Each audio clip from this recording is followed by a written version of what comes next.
안녕하세요, 소피아입니다. 요즘에 저희 지붕을 공사를 하느라고요. 새벽 7시 반이면 일단 퉁탕거리기 시작을 해요. 저벅저벅 걸어다니고. 그래서 한나절을 하고 한 3시쯤에 일을 종료를 하더라고요. 여기는 이제 오후가 되면 더 덥기 때문에 오전에 몰아가지고 일을 하는 것 같아요. 근데 스카이라이트라고 그러죠. 방의 위쪽에 천장이 이렇게 뚫어져가지고 걸로 해가 들어오게끔 그렇게 되어 있는데 그 위에 것도 다 바꾼다고 그래가지고 거기다 안쪽에서 얇은 비닐을 이렇게 테이프로 대놓고 위에서 말하는 거 다 들려. 뭐 아까는 막 자기네끼리 얘기하는데 뭐 호세 욕을 막 하더라고. 그러면서 화수목 아까까지만 해도 진짜 아침에 뭐 도망갈 데도 없고, 제가 아침마다 그래서 나와가지고 스타벅스에서 커피를 사올 정도로 제가 5월달부터 이제 신년계획 운동하기를 다시 하겠다고 그러면서 그냥 간신히 일주일에 한 번, 일주일에 2번 그렇게 운동을 하고 있었거든요. 6월달부터 동네 피트니스에 등록을 했어요. 학교에서 이제 그 억션 하는 걸로 좀 저렴하게 제가 1년 회원권을 샀거든요. 풀 바디 워크아웃. 그래서 그거는 진짜 윗몸 일으키기를 막 시키고, 그 다음에 일어나가지고 이렇게 뭐 아령을 들고 이거를 스쿼트를 하고 이렇게 시키고, 뭐 뒤로 3두 바꾼 2두 바꾼 막 이렇게 한 다음에 뭐 여러 가지 그 제자리에서 하는 그런 운동들을 해요. 그 다음에 뒤로 누워가지고 다리를 올린 다음에 윗몸 일으키기를 하는 거지. 그리고 이제 제가 가니까 뉴페이스잖아요. 그래서 너 이름 뭐냐고 해서 소피아라 그랬더니 계속 그 사람이 Hey 소피아, let's go, let's go, let's go.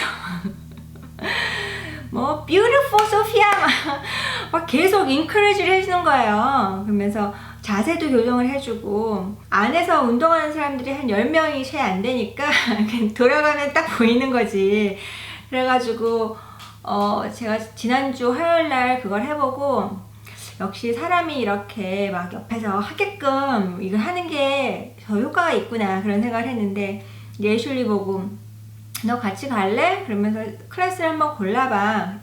무슨 벽에 줄을 매달고 그 줄을 가지고 하는 건데, 줄을 팽팽히 잡아요. 그래서 약간 뒤로 누운 다음에 이 팔의 힘으로 몸을 이쪽으로도 하고 저쪽으로도 하고 스쿼트 한 상태에서 이 팔의 힘으로 나를 당기는 거야. 계속 이게 벽인데 이렇게 잡고 발가락으로 쓰는데, 이거를 완전히 날르는 신용으로 해가지고 몸을 편편히 쓰라는데 이게 굉장히 힘들더라고요. 그래서 그거 할 때 너무 힘을 줬더니 갑자기 가슴이 막 뛰면서 숨이 차오르는 거야. 호흡곤란이 생기는 거야. 그래가지고 내가 타임아웃하고 좀 앉아있고 그랬었어요. 그랬더니 이 선생님이 1시간짜리니까 갑자기 나보고 너 무릎 괜찮네? 뛸 수 있니? 그래서 뛸 수 있어. 그러고서는 또 쫓아가니까 트레드밀에 가서 20초를 뛰고 40초를 쉬고, 20초를, 그러니까 사실은 할만해요. 20초 뛰는 거야 뭐. 근데 20초를 뛰고 40초를 쉬고, 이렇게 발을 트레드밀 옆에다 놓고, 그러고 나서 또 트레드밀에서 잠깐 내리라고 그러더니 아령을 가지고 또 막 이걸 시키더니 또 뛰게 만들고, 그거 1시간 하고 나서 사실은 애슐리는 자기는 뭐 아무것도 못하겠다고 뭐, 그리고 화요일도 아침에 그냥 내쳐 자더라고요. 근데 저는 화요일에 그 풀 바디 워크아웃 30분짜리를 또 하러 갔었어요. 그 똑같은 선생님이었거든요. 나 살아서 돌아왔다고 했더니 안 아프냐고 물어봐주고, 어떤 클래스를 좀 가니까, 근데 이 클래스라는 게 이게 그 멤버들한테 하루 종일 이렇게 스케줄이 여러 가지가 있기 때문에 내가 어떤 클래스든 막 추세해가지고 가는 거라서 좀, 뭐 오늘 같은 경우에는 아침에 갈까 말까 고민을 하다가 안 갔거든요. 왜냐면 어저께도 또 애슐리가 떼밀겠다고 그래가지고 코리아타운에 그 운동할 수 있는 데를 데려가서 운동하고, 그리고 이제 떼밀게 하고 나는 좀 쉬고 그랬기 때문에 월화수 운동을 해서 제가 오늘은 나갔다가 그냥 커피만 사갖고 들어왔었어요. 뭐 걷지를 못하겠고 계단 오르내리기가 되게 힘들고 다리가, 그런데 지금 딱 느낌이 좋은 게 뭐냐면 허벅지 뒷다리에 이렇게 쭈뿌하게 단단한 부분이 심지가 생긴 거예요.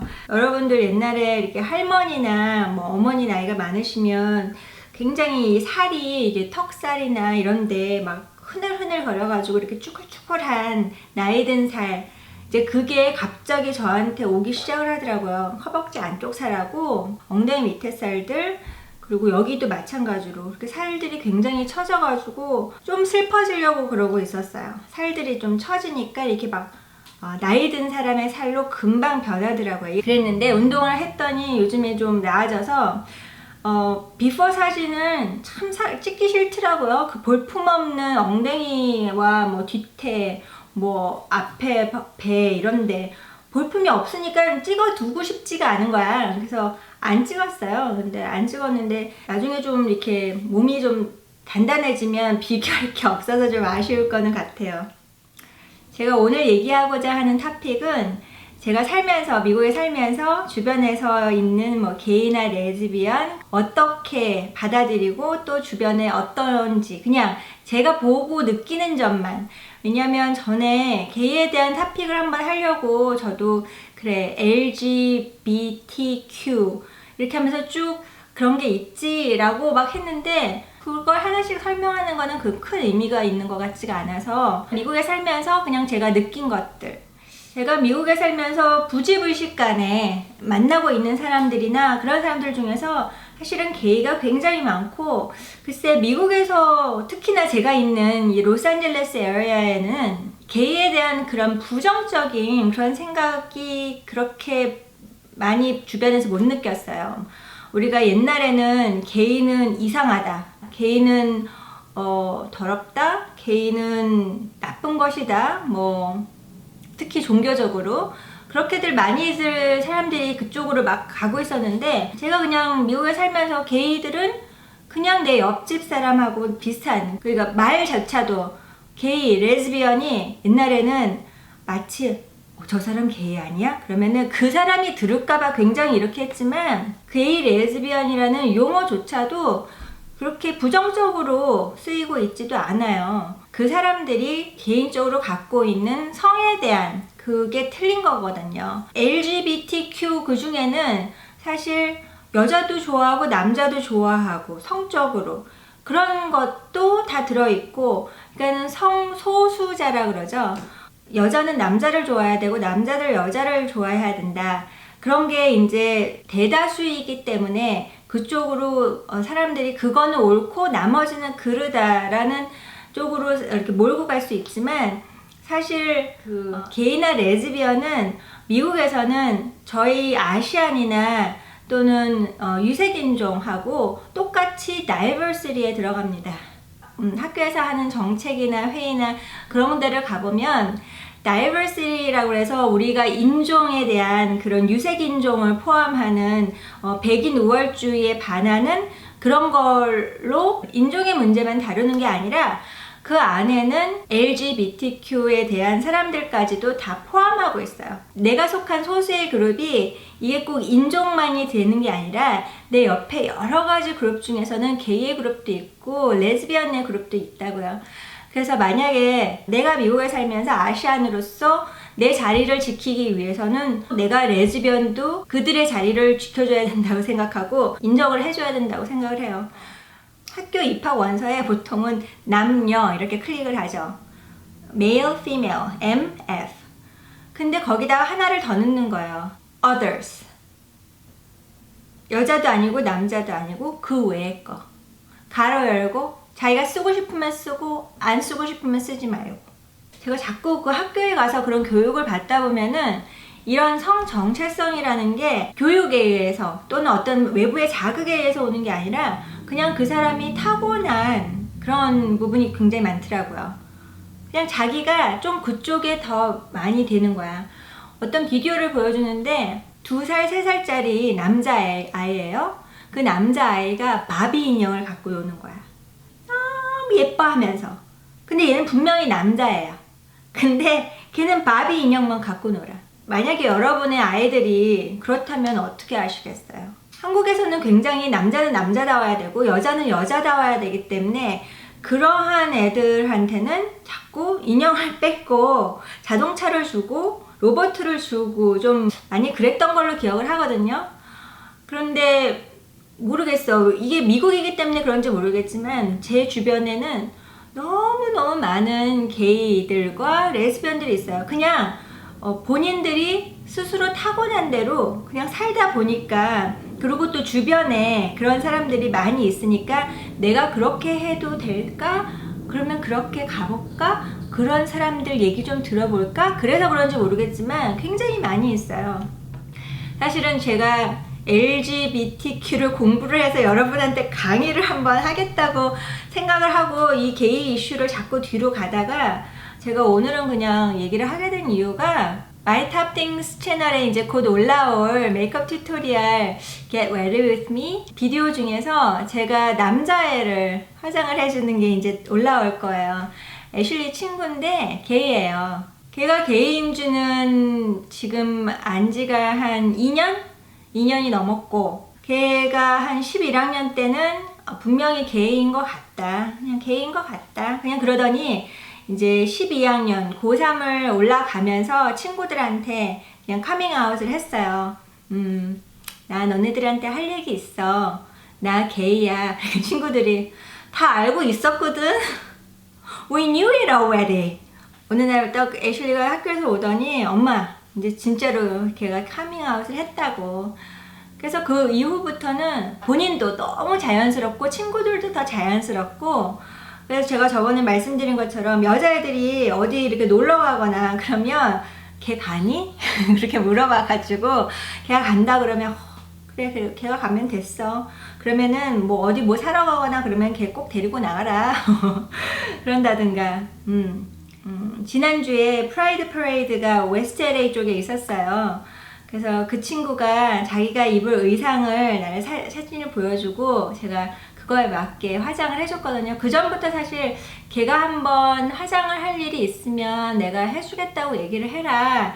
근데 그랬는데 제 유튜브를 보고 있고 그러니까 애슐리가 물어보기 전에 그 친구가 먼저 Can Sophia do my makeup? 그렇게 얘기를 하더래요. 그래서 내가 해준다고 그래. 데리고 와. 그래가지고 뭐 게이라고 꼭 화장을 하거나 그런 건 아니잖아요. 그래서 처음 하는 화장이어서 제가 너무 이렇게 스모키 아이는 안 하고 색깔 포인트만 잡아서 해줬는데 되게 마음에 들어 했고, 다음엔 더 풀온 메이크업을 해달라고 얘기를 했어요. 그래서 애슐리는 고등학교 친구 중에서도 이제 게이 친구가 있고, 그런 친구를 갖고 있는 게 자기 너무 좋다고 얘기를 하고 있죠. 그리고 대학교를 갔는데 똑같이 대학교에도 그런 친구가 하나 있어요. 그래서 항상 공부할 때나 그럴 때 붙어 다니는데, 처음에는 애들이 너네 둘이 사귀니? 그렇게 얘기할 정도로 붙어 다니니까. 그런데 애슐리가 He's gay, you know that? 그렇게 얘기했대. 그러니까 몰랐다고. 그러니까 약간 아직 카밍아웃을 하기가 이렇게 주저주저 어려운 애들도 있고, 그 대학교에서 만난 그 친구는 이번 여름에 이제 부모님한테 처음으로 카밍아웃을 했다고 하더라고요. 사실 우리가 여자 남자 뭐 성관계를 하는데 뭐 여성 상위 남성 상위 뭐 그런 거에 대해서 누가 그걸 레이블 붙여가지고 이상하게 보거나 뭐 안 그러잖아요. 그냥 그들의 퍼스널한 취향이야. 그렇다고 보시면 돼요. 그리고 게이나 레즈비언 뭐 이런 사람들이 특별히 다른 사람도 아니고 나쁜 사람도 아니고, 절대로 본인들이 살짝 이렇게 위축되고 그런 게 있기 때문에 조금 잘해주고 그러면 더 쉽게 친해질 수가 있어요. 미국에 살면서 게이를 가장 잘 볼 수 있는 곳은 빅토리아 시크릿. 빅토리아 시크릿 안에 있는 남자 직원들은 거의 다 게이죠. 그냥 되게 좋은 거야. 그냥 내가 너무 좋아서 그걸 하는 거야. 예를 들어서 메이크업, 세포라나 아니면 맥, 그런 데에서 일하는 남자들, 그런 사람들 자기 얼굴에도 화장을 쫙 하고 대부분 게이들이죠. 저는 사실 밖에 나가면 미국에서 살면서 게이가 많고 레즈비언은, 사실 레즈비언은 제가 구분을 잘 못하겠어. 근데 게이들은 구분이 딱딱 되거든요. 그래서 그 사람들에 대한 이상함이나 거부감이나 그런 게 전혀 없어요. 솔직히는 이게 이제 좀 살다 보니까 그렇게 된 건지, 아니면 나는 워낙 그런 게 좀 없었는지 잘 생각해 봅시다. 맨 처음에 2002년에 이제 UCLA Executive MBA를 하려고 와서 거기서 수업을 듣는데 작은 강당 같이 생긴 데에 굉장히 많은 수의 사람들이 앉아서 이제 수업을 들었었어요. 근데 그 중에 한 여자가 스타벅스에서 조금 위에 있는 위치인데 이제 임신을 하고 다니다가 베이비 샤워를 한다고 그래서 저를 초대했어요. 그래서 거기를 갔더니 또 다른 여자 그 사람이 왔어요. 그래서 너는 왜 결혼 안 해? 그랬더니 나 남자친구가 없어. 그래서 너 그 강의 듣고 그럴 때 보니까 누구랑 친하던데 걔 어때? 그랬더니 나를 이렇게 보더니 걔 게이인 거 알지? 그래서 내가 그 게이야? 어머 걔 너무 괜찮던데? 그랬더니 그치 걔 괜찮지? 근데 걔 게이야. 그래? 그러면서 이제 걔가 내가 모르는 것 같으니까 우리 그 안에 게이 많은 거 알지? 그래서 내가 남자하고 같이 수업을 들으러 와요. 각자 자기 일은 다른데 그 프로그램을 듣는 남자 둘이 있는데 그 사람들이 자기네가 아들을 하나 입양을 했다는 거지. 그래서 이제 그때는 확실히 알았어요. 그래서 그 사람 둘? 그랬더니 또 있잖아. 누가 자기 딸 얘기를 많이 했거든. 근데 그냥 남자 하나가 딸을 입양해서 사는데 이 사람도 걔였고 그 안에 굉장히 많은 수가 그랬었더라고요. 그러니까 그때 그 클래스는 대학원이 아니라 최고 경영자 과정이었기 때문에 뭐 30대 줄 나이들이 듣는 그런 수업이었는데 나이가 많은 사람들도 굉장히 많더라고요. 그때는 제가 구분을 잘 못했었어요. 이제 구분도 잘 못했었고 또 약간 선입견도 없지 않아 있었어요. 게이? 그러면 그 사람들 병이 있지 않을까? 가까이 가도 되나? 뭐 이런 잘못된 선입관, 뭐 그런 것들이 좀 있긴 있었어요. 근데 이렇게 미국에서 계속 살면서 이렇게 부딪히면서 그냥 많이 만나면서 사귀고 그러다 보니까 그냥 똑같은 거야. 그 사람들이 갖고 있는 그 성적인 성향을 내가 왈가왈부할 필요도 없고 관심을 가질 필요도 없고 그냥 내 이웃이고 내 친구고 내 딸의 친구이고 또 선생님이고 우리 애들이 다니는 고등학교는 성공의 학교이기 때문에 다른 기독교들은 게이나 레즈비언 그쪽을 배타하죠. 하느님이 만들어주신 짝을 이걸 거스른다고 그래서 그러는데 미국의 종교 중에서 이제 성공회에서 기반이 된 그 학교인데 모든 소수의 인권, 마이너리티를 다 보호하는 쪽으로 가기 때문에 심지어 선생님들도 다 게이나 레즈비언이라고 커밍아웃하고 들어오면은 그 사람들을 우대해주는 거죠. 그래서 재미있어요. 학교가 그런 게 오픈이 되어 있기 때문에 어떨 때는 그럼 깜짝깜짝 놀라는 게 생물을 가리키는 선생님은 여자 선생님인데 레즈비언이어서 자기 파트너가 어쩌고 저쩌고 그런 개인적인 얘기들을 막 한다는 거지. 선생님들이 자기가 게이거나 레즈비언임을 숨기거나 불편하게끔 이렇게 살 필요 없이 그냥 카밍아웃해서 그 사람은 그렇고 그리고 또 학교에서 전체가 모이는 그런 채플 시간이 있는데 거기서 그런 거에 얘기를 당당하게 하는 거죠. 나는 게이입니다. 나는 이상한 사람도 아니고 병이 있는 사람도 아니고 나쁜 사람도 아니고 나는 그냥 내 파트너를 좋아하는 그런 사람입니다. 제가 그런 쪽에 하도 많이 노출이 돼서 그런지 모르겠지만 사실은 이게 뭐 어떤 얘기거리도 되는 것 같지도 않아요. 여러분들이 어떤 기대를 하고 비디오를 들으셨는지 모르겠지만 제가 사는 동네에서 또는 미국도 사실 지역마다 다 틀리고 동네마다 다 틀리겠지만 저는 적어도 게이나 레즈비언에 대한 그런 선입견과 편견이 가득 차거나 왕따를 시키거나 그런 분위기가 주변에 거의 없어요. 오히려 우리 애들 같은 경우에는 누군가가 혹시라도 곤란을 겪으면 나서서 도와줄 만한 그런 애들이기 때문에 그렇게 교육을 받았고 근데 여하간 제 마이탑띵스 채널에서 애슐리 친구 화장하는 거 보시면 재밌으실 거예요. 이 채널 구독 안 하신 분들은 구독 버튼 꾹 눌러주시고요. 또 어떤 얘기, 어떤 수다 했으면 좋겠다 그런 거 밑에 아래 댓글에 좀 남겨주세요. 그럼 다음에 또 뵐게요. 감사합니다.